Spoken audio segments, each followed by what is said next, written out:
Hello everyone. I've been asked to share about Dadi Janki. What can I say? I was very close to her over the years, especially because I was one of the first foreigners to come into contact with Brahma Kumaris, and in fact it was through her glance, or through what we call her drishti.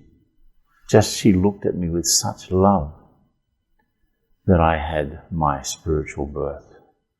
And this happened in London in 1975. When I came along, I didn't know I was one of the first, in a very tiny centre in northwest London. And when I was coming along, she wasn't there. She was away for a couple of weeks, and then she came back. And one day I came into the centre. I was going up the stairs. She was coming down the stairs. And she just looked at me with such deep love and purity that I was transformed. And she said, even though I didn't know what it meant, she said, "You will do Baba's service in the whole world." I didn't know who Baba was. I didn't know what service was. And I had no intention of going through the whole world, obviously. But she had that vision, she had that impulse, and in fact, after that I just melted. Very soon after that I went to Mount Abu, and I got some further instructions. I went back to Australia. The centre there had started, but it was closing down for a while. So I took it up and I started a small centre. And from there, actually, everything in Australia began, you could say, in terms of Brahma Kumaris, and that from that small centre. There was that interruption of a few months, and then I restarted everything without much experience. But Dadi Janki was always the inspiration for everything that I did. And there are, a few times I had doubts about my role, because generally a sister would be doing what I'm doing, and I asked Daddy, how come I'm in the role that I am? And she would say, it's because you have mercy. And what's the most important effort I have to do, Daddy? And she would say, you just have to remain pure and unaffected by the things. She would say, put the local people in front. This is when I went to Brazil, because I was sent to Brazil from Mount Abu in 1979. And from there, all of the service, all of the work started in Latin America, and she was the one who was guiding every step. So Daddy would say, put the local people in front as soon as you can. She would say, just keep yourself free, don't get too much involved, keep traveling around. And in that way, actually, I would start different groups of interested people in meditation. And then I would just visit them and sustain them. Little by little, the service expanded within Brazil, and then we spread out to other countries in the region. And Daddy was with us every single step. She was like guiding everything, and she was so accurate. I went to her, Daddy, I went to her to complain about someone, and of course it was someone that I'd requested to stay in the front of one of the centres. And Daddy just looked at me, she said, stop complaining, you're defaming yourself. And I said, what do you mean? He said, well, if you put that person there, you are part of that creation, aren't you? So if you're defaming your creation, then you're defaming yourself. And I said, oh yeah, you're right. So after that, I never had the courage to complain about someone anymore to her, because she had such a high vision of everyone.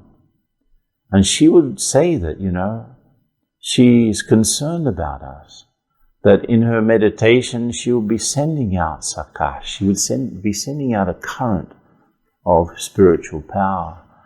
Because there wasn't any way, those days there was no email, there was no WhatsApp, there was nothing like that. International telephone calls were extremely expensive. And, we would think twice about making them. So everything had to happen on a subtle level, which is very different from today, So at a subtle level, yes, we did feel that Daddy was sustaining us. That she, in her meditation, was spreading out those rays, received from God, but spreading out from her to help sustain the different places for which she was actually ultimately responsible. She had to be accountable to Baba for, you'd say. In the beginning, of course, it was Daddy Prakashmani who was responsible for the activities, even outside of India. And Daddy herself had visa problems. She didn't come out of London for a couple of years. But then she took on this role of being responsible for the activities outside of India. And she was absolutely brilliant at that role. And she created so many friends. At the end of the 90s, she at her inspiration, we did a program called Call of the Time, which was basically to gather together small groups of leaders, people who had some influence in society, but were also on some sort of a spiritual path. So they had something to offer and were concerned about the way the world is. And we started having different dialogues throughout the world, And I was fortunate enough to participate in a few of them.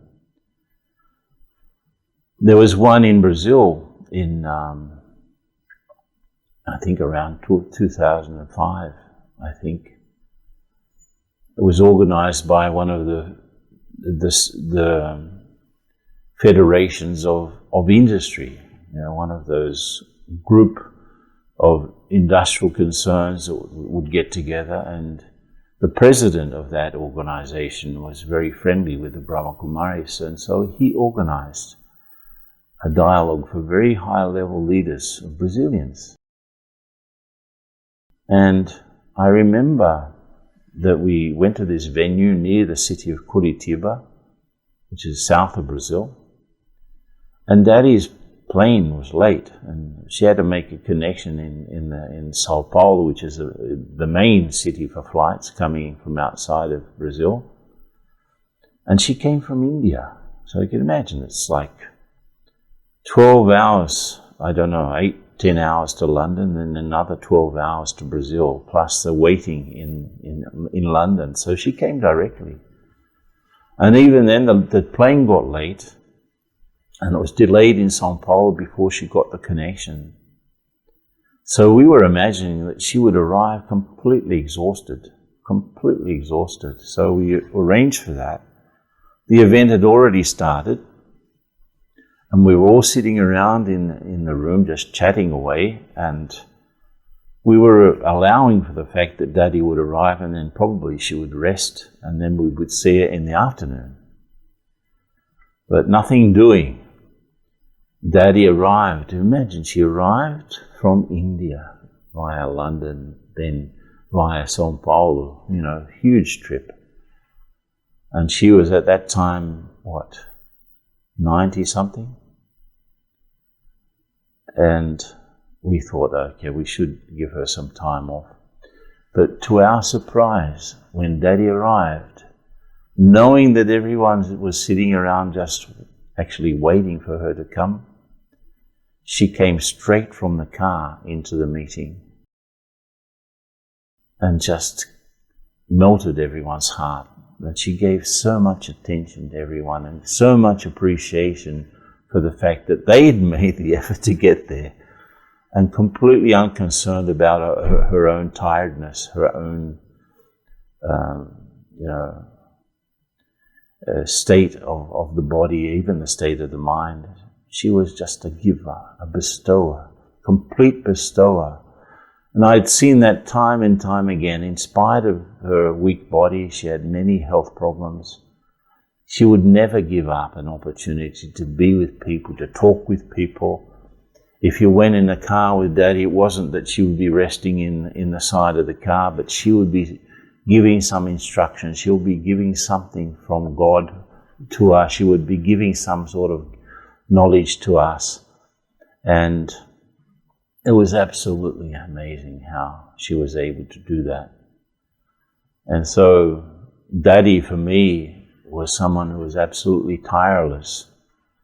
And she cultivated this group of friends to the extent that I remember when she had her 90th birthday, people wanted to celebrate it. And we were in England, in our retreat centre at Oxford. And of course, everyone, 90 years old, Daddy is 90 years old, let's have a celebration. Of course, Daddy really didn't want a celebration. She was a very simple person, very simple in every aspect. Even the places where she stayed, her room was such a royal and clean and simple place, elegant, nothing, no luxury at all. And she wanted to, okay, I will participate in this birthday celebration, but I actually want to make an event out of it. So she decided that it should be a dialogue. And the name of the dialogue was Serving from the Heart. Serving from the Heart. So instead of just getting people around, and friends, those friends, especially those from the call of the time, came to that. And they obviously were very happy that she was there. I think there must have been about 90 or 100 people from all over the world at this event. And Daddy just gave so much love. And the idea was everyone would be sharing in small groups, and then they would come up with a question for her. And she loved that, that interaction, question and answer sort of style. And I remember someone at my table got up and asked Daddy, if someone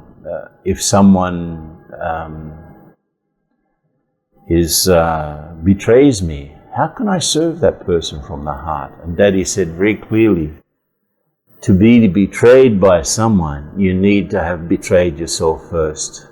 And so it was beautiful to see how she was able to change around. Someone was suffering, but how she could take the thorn out of the person just by saying something so simple.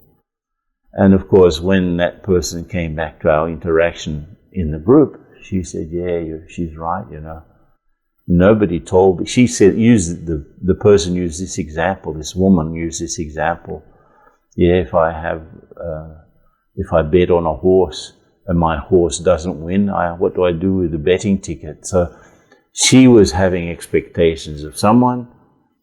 Nobody told her to have expectations, so she understood that, yes, she had betrayed herself first and then allowed that to happen. So the thorn was removed. And it was beautiful to see how Daddy, just by her simple instructions, simple knowledge, was able to make people remove any suffering that they were having. So I see Daddy as a tireless server, in spite of the state of her body, in spite of everything around her, someone who could be a remover of sorrow and a giver of happiness all the time. Whenever she came into a room, the room lit up as if the sun had come. So I see Daddy as that spiritual son. Of course, the child of the one who is the son for everyone, God.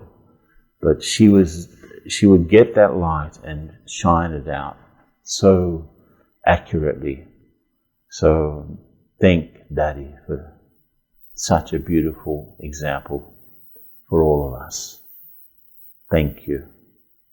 Om Shanti.